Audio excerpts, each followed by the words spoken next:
Déco dans le présent pour mieux construire l'avenir. La chronique d'Interentreprise avec Francette Florimond. Bonjour, j'espère que vous allez bien. Nous avons vu que la plupart des fonds mis à disposition des pays moins avancés, subissant en premier les conséquences du réchauffement climatique, sont des prêts. Or souvent, ces pays sont déjà surendettés. En outre, dans le même temps, les pays en développement ont du mal à trouver des soutiens pour leurs projets d'adaptation parce qu'ils sont peu attractifs pour les investisseurs. Un vrai jeu de cache-cache.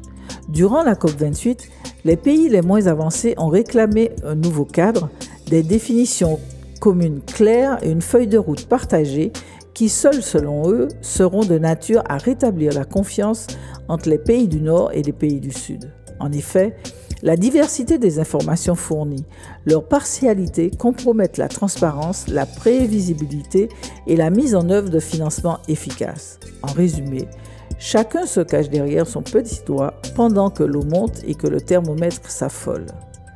Cette réforme de l'architecture mondiale du financement devrait également impliquer une gouvernance plus démocratique pour mieux orienter les flux financiers pour les passer du nord vers le sud que du sud vers le nord comme c'est le cas aujourd'hui. Le texte final devrait acter l'inversion des flux, mais rien n'est acquis. Et puis nous l'avons déjà vu, ce qui peut être acté n'est pas forcément ce qui sera réalisé. Notons cependant qu'à cette COP28, que la France et l'Europe affichent vouloir avancer dans cette direction en privilégiant des fonds qui ne contribueraient pas à augmenter les dettes des pays. Il serait même favorable à l'adaptation et à la constitution d'une base de donateurs, y compris venant du secteur privé.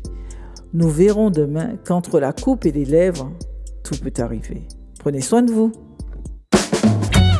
Déco dans le présent pour mieux construire l'avenir. La chronique d'Interentreprise avec Francette Florimond.